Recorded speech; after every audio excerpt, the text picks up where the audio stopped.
La politique commune de la pêche est fondée sur le principe du rendement maximal durable. Alors, que veut dire ce principe et quelles en sont les conséquences? Expliquons-nous. Au départ, dans une mer qui n'a jamais été pêchée, les poissons sont très nombreux et les premiers bateaux vont faire des pêches excellentes, ce qui va attirer évidemment d'autres navires. Autrement dit, les débarquements de poissons vont augmenter très très vite et effectivement, au fur et à mesure que le nombre de bateaux va augmenter, l'abondance des poissons va devenir un peu moins bonne, les poissons vont devenir un peu plus petits, mais les tonnages continuent d'avancer très vite parce qu'on a une phase de sous-exploitation. Ces tonnages vont donc augmenter jusqu'à un point qu'on va appeler réau, on va s'en expliquer un peu plus tard, qui marque la première phase de l'exploitation de la mer, celle de la sous-exploitation. Et l'abondance et la taille des poissons est à peu près comparable à leur situation à l'origine. À l'étape suivante, les tonnages débarqués continuent d'augmenter. Sauf que cette fois-ci, ils augmentent avec une pente nettement moins importante. Et c'est la différence essentielle par rapport à la phase précédente. Qu'est-ce qui se passe? L'intensité de pêche dans cette phase est telle que les jeunes poissons n'ont guère le temps de se développer et sont capturés alors qu'ils sont encore petits. Ça veut dire quoi? Ça veut dire que les pêcheurs, pour arriver à totaliser le même quota de pêche, vont devoir pêcher plus souvent, plus loin, plus profond, avec davantage de technologie, c'est-à-dire travailler davantage, travailler plus pour le même quota. Autrement dit, il y a trop de navires sur l'eau. Au stade suivant, les tonnages commencent par diminuer. Cela veut dire qu'on vient de dépasser un maximum qui, par définition, s'appelle le rendement maximal durable de la politique commune de la pêche. Dans cette phase, même les petits poissons se font rares. Il y a une telle intensité de pêche que les poissons géniteurs, qui étaient très rares, deviennent trop rares, au point que même les jeunes poissons sont eux-mêmes rares. Dans cette phase, chaque nouveau navire va aggraver le phénomène et donc va resserrer un cercle vicieux très dangereux. C'est dans cette phase de surexploitation que le stock de poissons peut s'effondrer assez brutalement et même avec un moratoire de la pêche, il n'est pas du tout certain que l'on puisse restaurer cette population de poissons. C'est qu'on vient de passer un seuil irréversible. Et c'est ce que les biologistes appellent une trappe biologique. L'exemple le plus célèbre est celui de l'effondrement de la morue en Terre-Neuve en 1992. Et depuis autant d'années, le stock ne s'est jamais reconstruit malgré l'arrêt de la pêche. Le bénéfice dégagé correspond à la différence entre le chiffre d'affaires, ici représenté par les débarquements, c'est-à-dire la ligne courbe en vert dans le schéma, et les coûts d'exploitation qui, eux, augmentent linéairement à chaque introduction de nouveaux navires, et ils sont représentés par cette ligne droite en noir.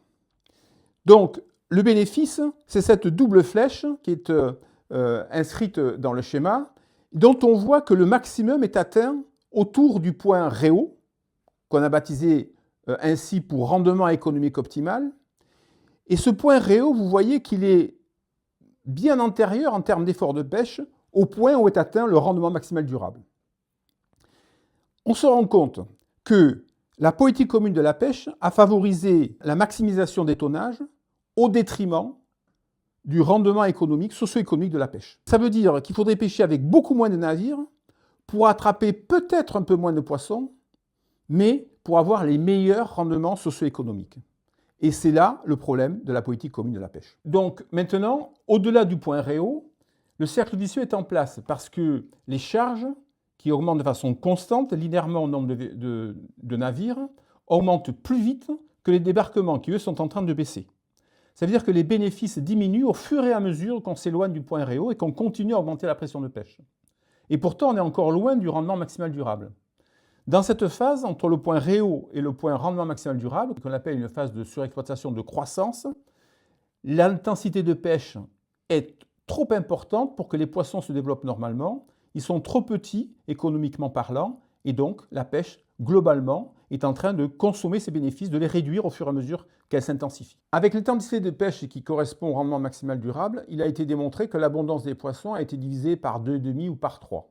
La taille des poissons aussi a considérablement diminué et on est à ce niveau de rendement maximal durable entre une surexploitation de croissance, où on a empêché les poissons de grandir, et au bord d'une surexploitation de recrutement où cette fois-ci, c'est la reproduction qui va être insuffisante.